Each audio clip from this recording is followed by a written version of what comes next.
मेरे शरीर पर पड़ी एक एक लाठी ब्रिटिश हुकूमत के ताबूत में एक एक कील का काम करेगी। ये बात लाला लाजपत राय ने तब कही थी जब अंग्रेजों के सिपाहियों ने उन पर लाठियां बरसाईं और वो बुरी तरह जख्मी हो गए थे।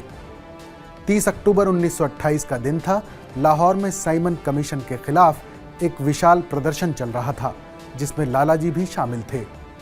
प्रदर्शनकारियों पर अंग्रेजों की पुलिस ने लाठी चार्ज कर दिया और इस लाठी चार्ज में लाला जी बुरी तरह से घायल हो गए थे। उस वक्त उन्होंने अपने शरीर पर पड़ी एक एक लाठी के बदले ब्रिटिश सरकार के ताबूत में जो कील ठोकने की बात कही, वो बिल्कुल सही साबित हुई और लाला लाजपत राय के बलिदान के 20 साल के अंदर ही ब्रिटिश हुकूमत का सूरज डूब गया। दरअसल 8 नवंबर 1927 को अंग्रेजों ने भारत में संविधान सुधारों के अध्ययन के लिए साइमन कमीशन का गठन किया था। इस कमीशन में 7 ब्रिटिश सांसदों को रखा गया था। इस कमीशन का खास मकसद मॉन्टेग्यू चेम्सफोर्ड सुधार की जांच करना था। 3 फरवरी 1928 को साइमन कमीशन भारत आया। इसमें एक भी भारतीय सदस्य नहीं था, जिसकी वजह से इंडियन नेशनल कांग्रेस समेत पूरे देश ने इसका जमकर विरोध किया और साइमन कमीशन वापस जाओ के नारे लगाए गए।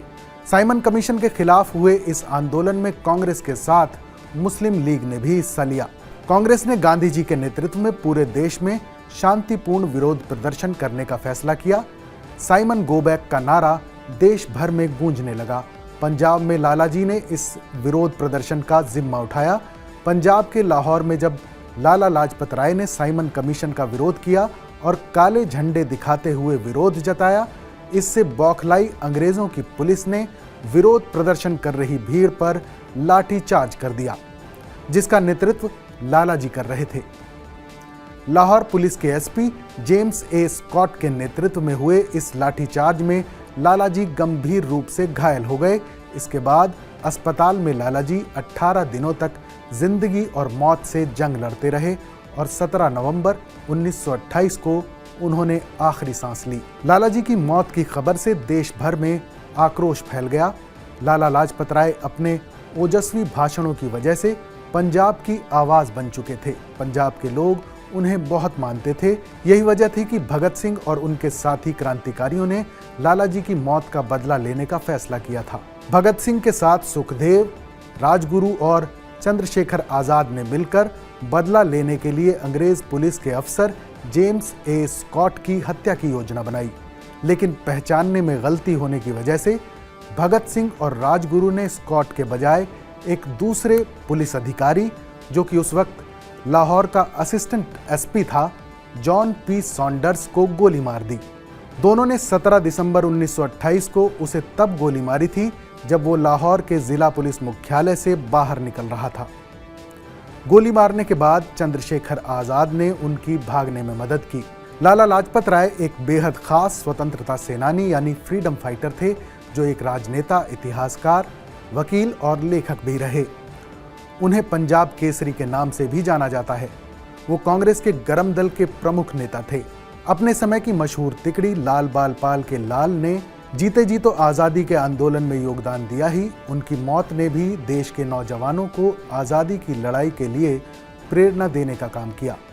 लाला लाजपत राय 28 जनवरी 1865 को पंजाब के मोगा ज़िले के अग्रवाल परिवार में पैदा हुए थे। उनके पिता मुंशी राधा कृष्ण आज़ाद उर्दू के टीचर थे। उन्होंने कानून की पढ़ाई की। इसी दौरान आर्य समाज के संपर्क में आए और फिर 1885 में कांग्रेस की स्थापना के वक्त उसके प्रमुख सदस्य बने। फ्रीडम फाइटर होने के साथ लाला लाजपत राय एक समाज सुधारक भी थे। उन्होंने शिक्षा के लिए खास काम किया। समाज सेवा के लिए वो दयानंद सरस्वती से जुड़े, जिन्होंने आर्य समाज की स्थापना की। लाला जी ने पंजाब में आर्य समाज की स्थापना में अहम भूमिका निभाई थी। इसके अलावा देश को पहला स्वदेशी बैंक लाला लाजपत राय ने ही दिया था। उन्होंने पंजाब में पंजाब नेशनल बैंक की नींव रखी। दयानंद एंग्लो वैदिक विद्यालयों यानी डीएवी स्कूलों का भी देश भर में प्रसार किया। लाला लाजपत राय की इस कहानी पर अपनी राय हमें ज़रूर बताइएगा। बाकी देश और दुनिया से जुड़ी तमाम बड़ी खबरों के लिए देखते रहिए TV9 भारतवर्ष डिजिटल।